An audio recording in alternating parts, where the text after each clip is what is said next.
पहली बार किसी ने पीएम मोदी पर पीएचडी की है, वो भी एक मुस्लिम महिला। जी हाँ, इसी नाम से आप उन्हें जान रहे होंगे, शायद इसी बात से पहचान रहे होंगे कि किसी मुस्लिम महिला ने पहली बार पीएम मोदी पर रिसर्च की है।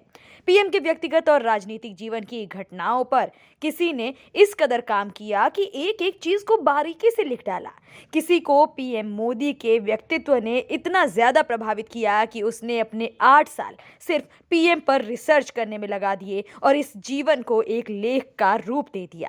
इन दिनों काशी की नज़मा काफी ज्यादा चर्चा में है। वजह है प्रधानमंत्री मोदी पर की गई पीएचडी। अगर नज़मा की पर्सनल लाइफ की बात करें तो नज़मा काफी साधारण परिवार से आती हैं। बचपन में उनके पिता लूम चलाकर परिवार पालते थे, लेकिन उनका देहांत हो गया। माँ ने परिवार संभालने की कोशिश की, लेकिन कुछ सालों बाद माँ भी चल बसी। माँ बाप के गुजरने के बाद नज़मा को मुस्लिम महिला मंच और सुभाष नगर के गुरुजी राजीव श्रीवास्तव का सहारा मिला। उन्होंने नज़मा की मदद की और पीएचडी के लिए पीएम को सब्जेक्ट चुनने पर नज़मा को काफ़ी ज़्यादा आलोचना भी सहनी पड़ी। नज़मा के लिए पीएम को अपना सब्जेक्ट चुनना काफ़ी ज़्यादा मुश्किल लगा। उनका कहना है कि कई जगह उन्हें मुस्लिम होने के नाते भी आलोचना सहनी पड़ी, लेकिन वो रुकी नहीं, लगातार अपना काम करती रहीं। नज़मा वाराणसी और दिल्ली के कई सीनियर जर्नलिस्ट से मिली, पीएम के बारे में जानकारी इकट्ठी की और अब तो पीएम पर एक किताब भी लिख रही हैं। नज़मा का ये सफ़र कैसा रहा और कहां तक पहुंचा है, आइए आपको उन्हीं की जुबानी सुनाते हैं।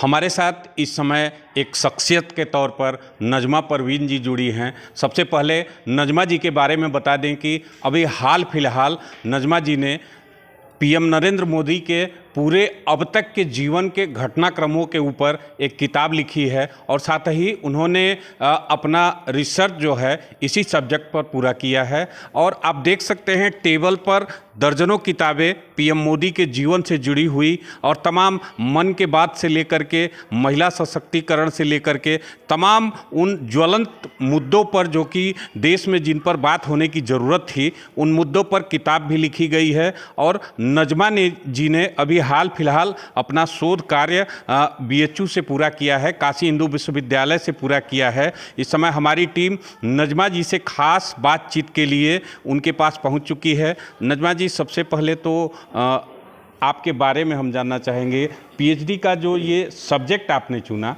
उसको लेकर के क्या रहा आपके मन में और क्या क्या स्टडी मटेरियल्स आपके पास था और कैसे ख्याल आया कि इसी विषय पर करना चाहिए? सबसे पहले अपने बारे में बता दें कि मेरा जन्म काशी में ही हुआ है और काशी के ही रहने वाले हैं। माता पिता जी जो हैं वो बुनकर फैमिली के हैं, मतलब हम बुनकर फैमिली से बिलोंग करते हैं। और अम्मी अब्बू के नहीं रहने पर तो फिर विशाल भारत संस्थान में रह करके हमने अपनी पढ़ाई पूरी की और विशाल भारत संस्थान के संस्थापक अध्यक्ष डॉक्टर राजीव श्री गुरुजी के मार्गदर्शन में और उनके सानिध्य में रह करके हमने अपनी पढ़ाई पूरी की। साथ ही साथ मैंने जो अपना शोध कार्य पूरा किया वो प्रोफेसर संजय श्रीवास्तव सर के अंडर में रह करके किया। और मेरा जो शोध का विषय है वो नरेंद्र मोदी का राजनीतिक नेतृत्व एक विश्लेषणात्मक अध्ययन 2014 के लोकसभा आम चुनाव के संदर्भ में। और मोदी जी के ऊपर पीएचडी करने का जो मेरा मकसद था वो ये भी है कि मेरी अपनी खुद की पॉलिटिकल पार्टी है जिसका नाम है भारतीय आवाम पार्टी और हम खुद भी उसके नेशनल प्रेसिडेंट हैं। तो मेरा ये मानना है कि जो ऐसी शख्सियत हो जिस पे हमको पीएचडी करना चाहिए या शोध करना चाहिए, तो नरेंद्र मोदी जी अब तक के सबसे सफल लीडर के रूप में सामने हैं, तो इसलिए भी हमने इस टॉपिक को चूज़ किया। सबसे पहले आपका फैमिली बैकग्राउंड जानना चाहेंगे। आप मुस्लिम बेटी हैं। मुस्लिम बेटी के सामने तमाम तरह की दिक्कतें आई होंगी और बात अगर करें पीएम को लेकर के जो एक आम तौर पर लोगों के दिलो दिमाग में एक जो छवि बनी हुई है, हिंदुत्व वाला एजेंडा जो रहता है उनके सामने, तो ये सब सारी चीज़ें, सारी दिक्कतें, सारी परेशानियां आपके सामने आई होंगी पीएचडी के शोध कार्य के दौरान। जी, परेशानियाँ दिक्कतें तो बहुत सारी सामने आई क्योंकि बहुत सारे लोगों ने विरोध भी किया कि आप कैसे इस पे कर सकती हैं, क्योंकि जीवित व्यक्ति पर भी पीएचडी करना, शोध करना बहुत ही मुश्किल का काम होता है और जल्दी मतलब लोग उसको एग्री नहीं करते, लेकिन फिर भी हमने इनके ऊपर पीएचडी करने का सोचा। और कट्टरपंथियों का ये बहुत विरोध रहा है, समाज का मतलब समाज में जो दूसरी विचारधारा के लोग थे, उन लोगों ने भी बहुत मतलब नकारा कि अरे मोदी जी ऊपर पीएचडी करी। लेकिन मेरा जो निर्णय था वो अडिग था और हमने एक सफल राजनेता के रूप में मोदी जी को ही चुना और उनके ऊपर पीएचडी का अपना काम पूरा किया। पीएचडी वर्क की बात करें तो पीएचडी वर्क में कुल कितना समय लगा और क्या क्या चुनौतियाँ रही थीसिस तैयार करने में आपकी? पीएचडी वर्क में मुझे पूरा 8 साल का समय लगा, क्योंकि बीच में कोविड भी आ गया और फिर लोगों से मिलना, तथ्यों को जुटाना काफ़ी चैलेंजिंग वाला काम था। क्योंकि मोदी जी के ऊपर पीएचडी करना अपने आप में एक गर्व की बात है और साथ साथ उनके सारी चीज़ों को जुटाना भी काफ़ी महत्वपूर्ण चीज़ें रही है मेरे लिए। और लगातार लोगों से मिलना, उनके विषय में बात करना, पत्र पत्रिकाओं में पढ़ना, वेबसाइटों पर देखना, सर्च करना, किताबों में पढ़ना। तो 97 किताब हमने पढ़ी, जिसमें कि 20 हिंदी की और 79 अंग्रेज़ी की किताब और बाकी न्यूज़पेपर के माध्यम से, चैनलों के माध्यम से भी हमने अपना रिसर्च काम पूरा किया। साथ ही साथ उनके परिवार के लोगों से भी मिलना हुआ। विशाल भारत संस्थान में नरेंद्र मोदी जी के भाई पंकज मोदी जी आए हुए थे, तो उनका भी भाषण मैंने सुना और उनसे भी वार्तालाप में जो चीज़ें निकल करके सामने आई उनको भी हमने अपने शोध कार्य में लिखा। बात अगर करें 8 साल के रिसर्च की बात करते हैं तो उसका फाइंडिंग्स कैसे निकला?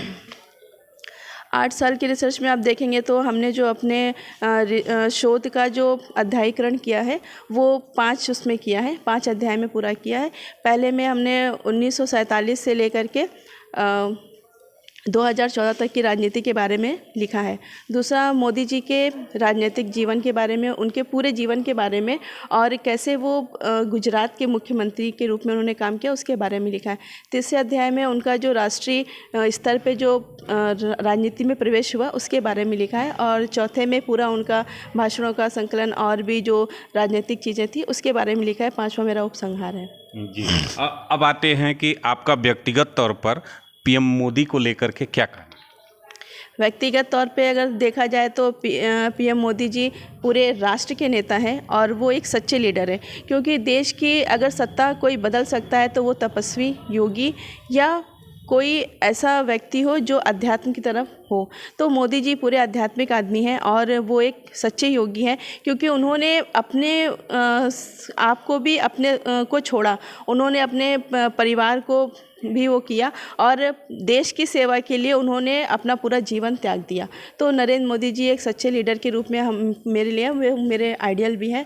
और रही बात मोदी जी की, तो जो 2014 का जो चुनाव था उसमें आप देखेंगे तो शाही रक्त पे आम रक्त की विजय भी कहलाई गई।